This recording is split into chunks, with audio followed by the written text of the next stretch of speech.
তীব্র সমালোচনার পর অবশেষে বাতিল হচ্ছে ব্যাংক রেজুলেশন আইনের বিতর্কিত ধারা 18 ক।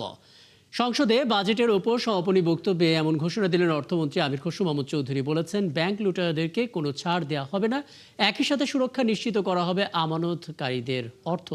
এ সময় অর্থ বিলে নানা সংশোধন প্রস্তাব তুলে ধরেন তিনি। পুরোটা জানাচ্ছেন মইনুল হাসান।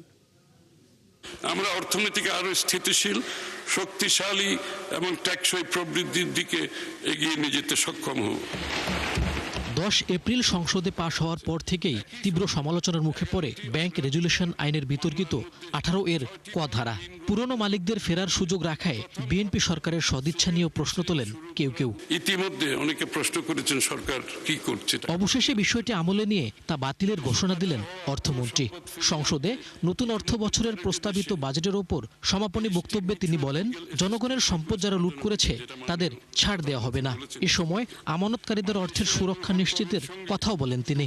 ব্যাংক রেজুলেশন আইন 2026-এর ধারা 18 ক বিষয়ে বিভিন্ন অংশীজনের মতামতের ভিত্তিতে সরকার এই ধারাটি বিলোপের সিদ্ধান্ত নিয়েছে।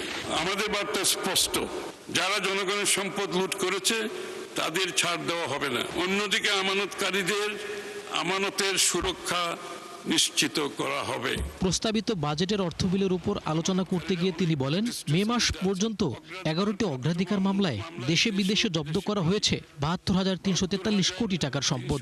এছাড়া বিদেশে পাচার হওয়া অর্থ ফেরত আনতে 13টি দেশের সাথে যোগাযোগ করার কথাও বলেন তিনি। একই সাথে বড় ঋণ গ্রহীতা 6টি গ্রুপের বিরুদ্ধে প্রথম ধাপে দেওয়ানি মামলা কার্যক্রম শুরুর উদ্যোগ নেওয়া হয়েছে বলেও সংসদকে অবহিত করেন অর্থমন্ত্রী। 11টি অগ্রাধিকারপ্রাপ্ত মামলায় দেশে ও বিদেশে প্রায় 72,343 কোটি টাকার সম্পদ জব্দ বা ফ্রিজ করা হয়েছে। বিদেশে পাচার হওয়া অর্থ সম্পদ ফিরিয়ে আনতে ইতিমধ্যে 13টি দেশে 23টি মিউচুয়াল লিগ্যাল অ্যাসিস্ট্যান্স রিকোয়েস্ট পাঠানো হয়েছে। একই সাথে পুঁজিবাজারে বিনিয়োগ বাড়াতে দেয়া হয় কর ছাড় সুবিধা। পুঁজিবাজারের টেকসই উন্নয়নের লক্ষ্যে আমি অর্থ বিলে একগুচ্ছ সংশোধনী প্রস্তাব আনছি। জিরো কুপন বন্ডের আয়কে করমুক্ত রাখার প্রস্তাব করছি। যে কোনো পরিমাণ শেয়ার হস্তান্তর পূর্বক শেয়ার বাজারে তালিকাভুক্ত হলেই 2.5% কর হ্রাসের প্রস্তাব করছি।